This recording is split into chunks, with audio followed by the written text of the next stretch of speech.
નમસ્કાર દોસ્તો, આપણે 11મા ધોરણના એકાઉન્ટમાં ગયા વિડિયોની અંદર પારિભાષિક શબ્દોની સમજમાં છેલ્લે મિલકત શબ્દ સમજેલા છીએ અને એનો એક પ્રકાર ચાલુ મિલકત પણ સમજેલા છીએ.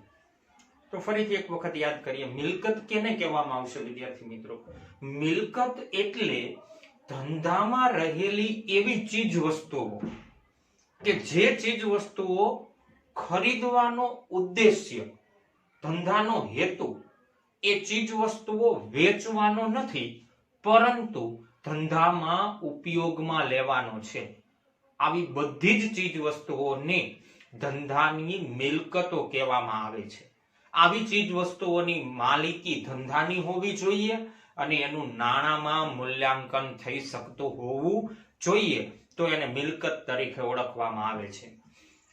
મિલકતોમાં આપણે એક પ્રકાર જોયો તો ચાલુ મિલકત.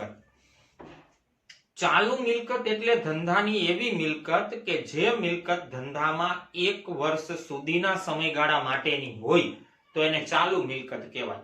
વિદ્યાર્થી મિત્રો, બીજા શબ્દોમાં સમજો તો ચાલુ મિલકત એટલે એવી મિલકત કે જેમાં રોજબરોજના વ્યવહારોને પરિણામે સતત ફેરફારો થતા રહેતા હોય તો એને ચાલુ મિલકત કહેવાય. જેમ કે રોકડ શિલ્લક સતત ફેરફારો થતા રહેશે, બેંક શિલ્લક સતત ફેરફારો થતા રહેશે, દેવાદારો સતત ફેરફારો થતા રહેશે.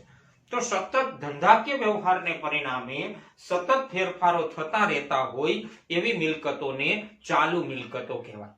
ચાલુ મિલકતો પછીનો 11મો પારિભાષિક શબ્દ બિન ચાલુ મિલકતો. હવે બિન ચાલુ મિલકતો કેને કહેવામાં આવશે? તો કે ચાલુ મિલકતો કરતા ઉલટું યાદ રાખશું આપણે. એવી મિલકતો કે જે ધંધામાં 1 વર્ષ કરતા વધુ સમયગાળા માટેની હોય એવી મિલકતોને બિન ચાલુ મિલકતો તરીકે ઓળખવામાં આવે છે. બિન ચાલુ મિલકતો એટલે 1 વર્ષની જ નહીં, 1 વર્ષ કરતા વધુ સમયગાળા માટે ધંધામાં રહેવાની હોય એને આપણે બિન ચાલુ મિલકતો તરીકે ઓળખીશું.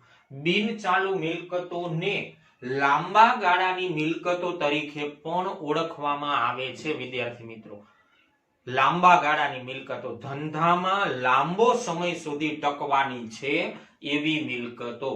ઉદાહરણ તરીકે એમાં આપણને આપેલું હોય લાંબા ગાળાની મિલકતો કહેવાય, અથવા તો સ્થિર મિલકતો પણ કહેવાય. સ્થિર મિલકતો એટલે એવી મિલકતો કે જેમાં વારંવાર પરિવર્તન આવતું નથી, એટલે સ્થિર મિલકતો પણ કહેવામાં આવે છે. ધંધામાં રહેલી જમીન, ધંધાનું મકાન, ધંધાનું ફર્નિચર, ધંધાના યંત્રો, પેટન્સ, પાઘડી વગેરે. પેટન્સ અને પાઘડી વિશેની સમજ જે છે એ આગળ આપણે મેળવવાના છીએ વિદ્યાર્થી મિત્રો. પણ અત્યારે ખાલી આ 2-3 મિલકતો યાદ રાખો: જમીન, મકાન, ફર્નિચર, યંત્રો. આ ધંધાની બિન ચાલુ મિલકત છે. બિન ચાલુ મિલકત એટલે લાંબા સમય સુધી ધંધામાં ટકવાની છે, લાંબા સમય સુધી ધંધો આ મિલકતોનો ઉપયોગ કરવાનો છે, એટલા માટે એવી મિલકતોને કઈ મિલકતો કહેવામાં આવે છે? બિન ચાલુ મિલકતો. વિદ્યાર્થી મિત્રો, મિલકતોના 2 પ્રકારો આપણે સમજેલા છીએ. એક તો ચાલુ મિલકતો અને બીજું બિન ચાલુ મિલકતો. ચાલુ મિલકત એટલે 1 વર્ષના સમયગાળા માટેની મિલકતો, અથવા એવું કહી શકો કે વારંવાર પરિવર્તન થતી મિલકતો, એને ચાલુ મિલકતો કહેવાય.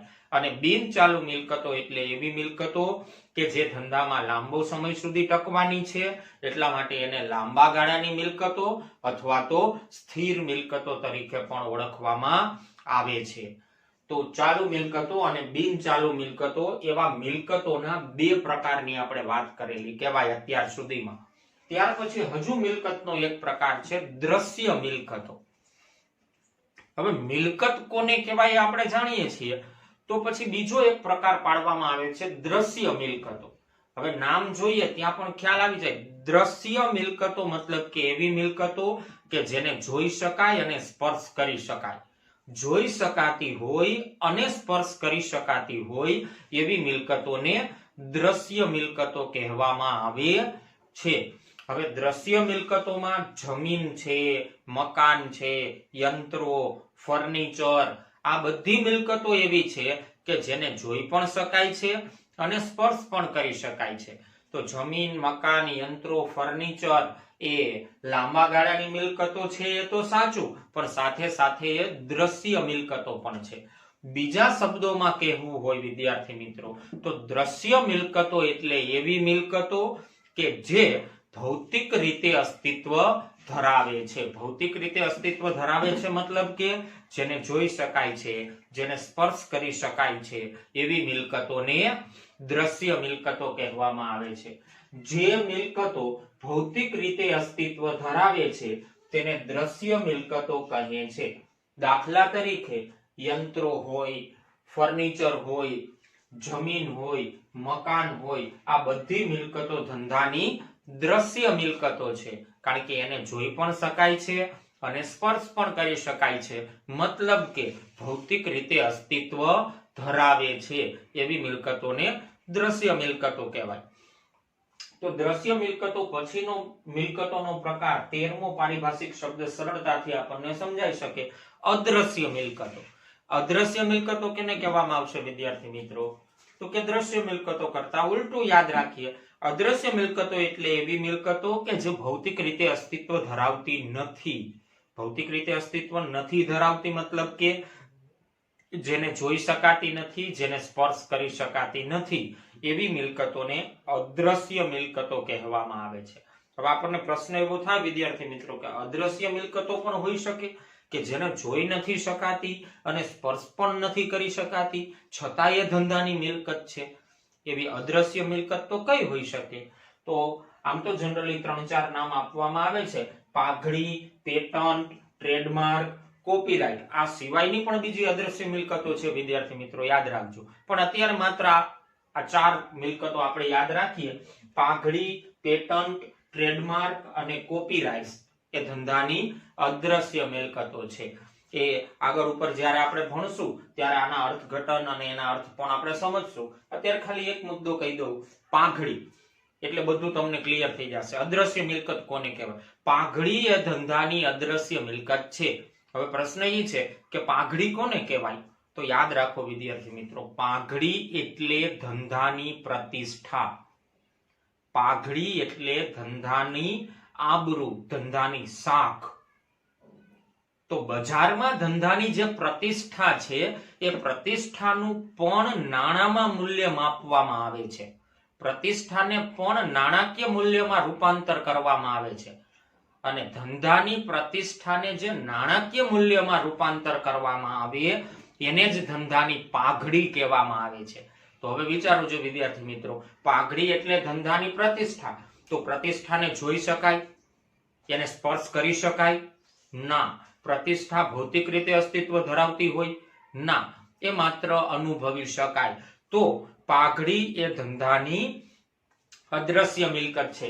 એવી જ રીતે પેટન્ટ, ટ્રેડમાર્ક અને કોપીરાઇટના પણ પર્ટિક્યુલર અર્થ છે, એ આગળ ઉપર આપણે સમજશું. તો અદ્રશ્ય મિલકતો એટલે એવી મિલકતો કે જેને જોઈ શકાતી નથી, કે જેને સ્પર્શ કરી શકાતી નથી, મતલબ કે ભૌતિક રીતે અસ્તિત્વ ધરાવતી ન હોય એવી મિલકતોને અદ્રશ્ય મિલકતો કહેવામાં આવે છે. તો સૌથી પહેલો શબ્દ જોયો આપણે મિલકતો. 9મો પારિભાષિક શબ્દ આઈ થિંક મિલકતો જોયો. 10મો પારિભાષિક શબ્દ ચાલુ મિલકતો જોઈ. 11મું બિનચાલુ મિલકતો, પછી દ્રશ્ય મિલકતો, પછી અદ્રશ્ય મિલકતો. આ મિલકતોના જુદા જુદા 4 પ્રકારો જોયા. આ સિવાય વાસ્તવિક મિલકતો, અવાસ્તવિક મિલકતો એવા પ્રકારો પણ હોય છે. અદ્રશ્ય મિલકતો પછીનો પારિભાષિક શબ્દ છે આવકો. એકદમ સરળ. આવક શબ્દથી તો બધા વાકેફ હોય. આવક કોને કહેવામાં આવશે?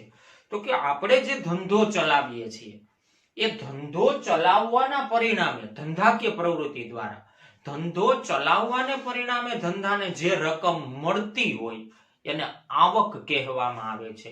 ધંધો ચલાવવાને પરિણામે ધંધાને મળતી રકમો એટલે ધંધાની આવકો. આવકોના 2 પ્રકારો ધ્યાનમાં લેવામાં આવે છે વિદ્યાર્થી મિત્રો. એક મહેસૂલી આવક અને બીજું મૂડી આવક. મહેસૂલી આવક અને મૂડી આવક એટલે આવકની વ્યાખ્યામાં કોઈ પણ ધંધાકીય પ્રવૃત્તિ દ્વારા ધંધાને જે રકમ પ્રાપ્ત થાય તેને આવક કહે છે. આવકના મુખ્ય બે પ્રકારો છે, મહેસૂલી આવક અને મૂડી આવક. એટલે આવક કોને કહેવાય? ધંધો ચલાવવાને પરિણામે ધંધાને મળતી રકમો. ધંધો ચલાવતા હોય તો એને પરિણામે ધંધાને જે રૂપિયા મળે એ બધાને શું કહેવામાં આવશે? આવક કહેવામાં આવશે. આવકના બે પ્રકારો છે, એક મહેસૂલી આવક અને બીજું મૂડી આવક. તો હવે આપણે જોઈએ મહેસૂલી આવક. 15મો પારિભાષિક શબ્દ મહેસૂલી આવક. મહેસૂલી આવક કોને કહેવામાં આવશે વિદ્યાર્થી મિત્રો? કે આપણો જે પ્રકારનો ધંધો છે એ ધંધાની રોજબરોજની પ્રવૃત્તિમાંથી ઉદ્ભવતી આવક, ધંધાની રૂટીન પ્રવૃત્તિઓમાંથી ઉદ્ભવતી આવક એને મહેસૂલી આવક કહેવાય. તો સ્વાભાવિક છે કે ધંધાની રૂટીન પ્રવૃત્તિઓમાંથી જે આવકો ઉદ્ભવતી હશે એવી આવકો નિયમિત રીતે પણ મળતી હશે, રેગ્યુલર મળતી હશે, વારંવાર મળતી હશે, તેને મહેસૂલી આવકો કહેવાય. જેમ કે મળેલું વ્યાજ, મળેલું કમિશન, મળેલી દલાલી, એ સિવાયની મળેલું ભાડું, અને એ સિવાય માલ સામાનનું વેચાણ કરવાથી મળતી રકમ. એ પછી કોઈ પણ વેપારી હોય, જે પ્રકારનો ધંધો હોય તે માલ સામાનનું વેચાણ કરવાથી મળતી રકમ, આ બધી આવકોને કઈ આવકો કહેવાય? મહેસૂલી આવકો. એટલે વ્યાખ્યા સ્વરૂપે આપણે એવું યાદ રાખી શકીએ કે ધંધાને વારંવાર નિયમિત રીતે જે આવકો મળે છે એવી આવકોને મહેસૂલી આવકો કહેવામાં આવે છે. ધંધાના રોજબરોજના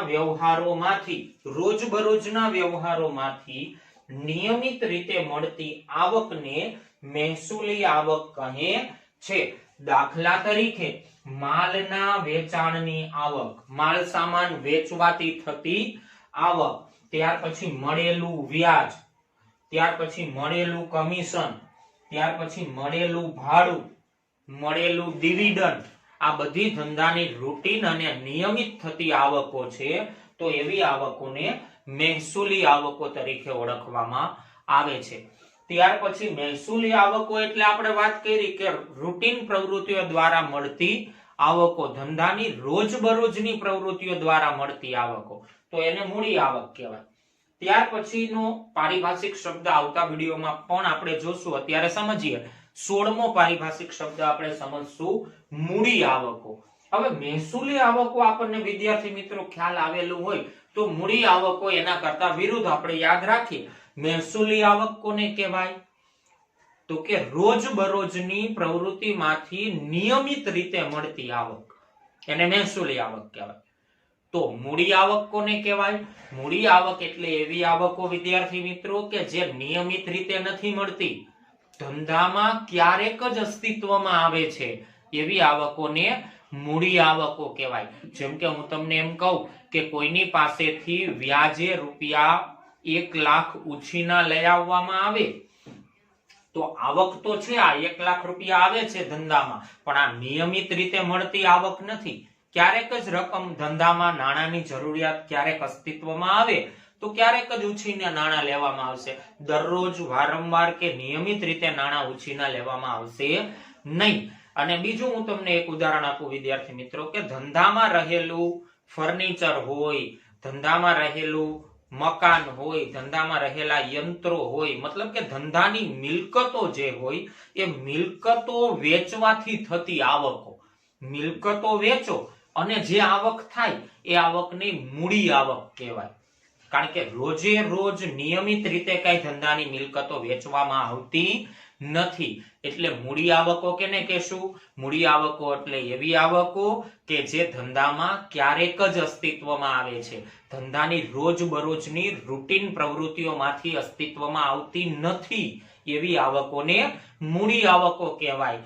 મિલકતોનું વેચાણ કરવામાં આવે, કોઈની પાસેથી નાણાં ઉછીના અથવા તો લોન ઉપર વ્યાજે નાણાં મેળવવામાં આવે, તો આ બધી રૂટીન પ્રવૃત્તિઓ નથી. તો આવી પ્રવૃત્તિઓમાંથી જે આવક થતી હોય એ આવકોને મૂડી આવકો કહેવામાં આવે. તો વિદ્યાર્થી મિત્રો ફરીથી એક વખત જોઈ લઈએ. સૌથી પહેલા બિનચાલુ મિલકતો. બિનચાલુ મિલકતો એટલે એવી મિલકતો કે જે ધંધામાં 1 વર્ષ કરતા વધુ સમય માટે રહેવાની છે, એને બિનચાલુ મિલકતો કહેવાય. બિનચાલુ મિલકતોને લાંબા ગાળાની મિલકતો પણ કહેવામાં આવે છે અથવા તો એને સ્થિર મિલકતો પણ કહેવામાં આવે છે.